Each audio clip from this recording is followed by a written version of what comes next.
So, 1 year into its new term, the White House has just released its own very detailed report card. Today, we're just going to walk through that official account of the first 365 days, looking at the successes as the administration itself presents them. Let's get right into it. Right off the bat, the entire review is framed by one central and, you have to admit, very bold claim. The administration's self-assessment is that this was, quote, the most accomplished first year of any presidential term in modern history. I mean, there's no ambiguity there. It really sets the stage for everything we're about to see.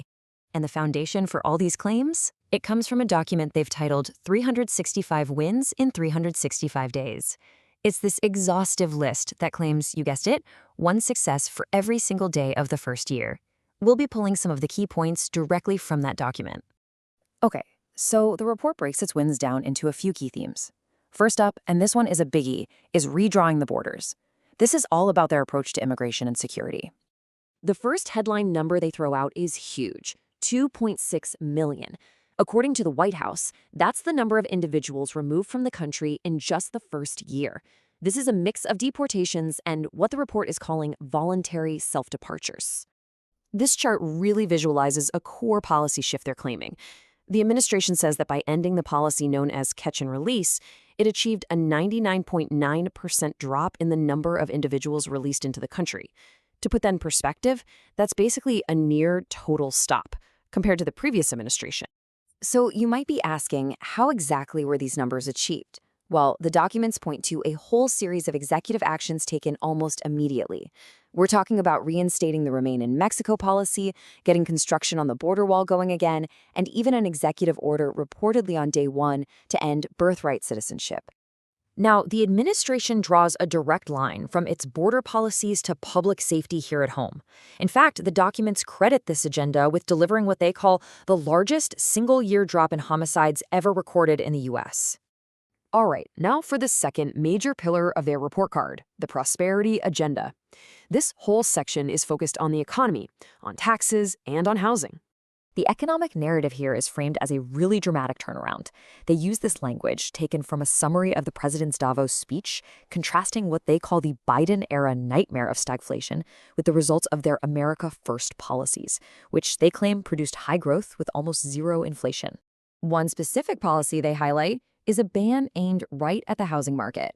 The idea here, they say, is to stop federal programs from helping big institutional investors buy up single-family homes, giving regular families a better shot at competing for those homes. A real centerpiece of this prosperity agenda was something they called the Working Families Tax Cut. As you can see, the key parts promoted by the White House include eliminating taxes on tips, on overtime, and on Social Security for seniors. It's being billed as the most significant middle-class tax relief in modern American history. And the result of all these economic policies? Well, according to their own reporting, they're pointing to a real GDP growth of 4.3% for the third quarter of 2025. That's a figure they present as smashing expectations and as clear evidence that their economic plan is working. So we've gone from domestic policy, and now the report shifts its focus to the global stage. Let's take a look at the third theme. Peace through strength. This section details all of the administration's foreign policy claims. The administration is claiming an extensive list of brokered peace deals and ceasefires. This slide just shows a handful of the conflicts where it claims to have established peace, and it spans the globe from the Middle East to Africa to Asia. Beyond just ceasefires, the documents state that one of the biggest foreign policy wins was the destruction of Iran's nuclear weapons capability. This was reportedly done through a mix of military action, tough sanctions, and intelligence operations. When it comes to alliances, the report highlights one number, 5%. This represents a claimed agreement from NATO members to ramp up their defense spending to 5% of their GDP, something the administration is presenting as a major foreign policy victory.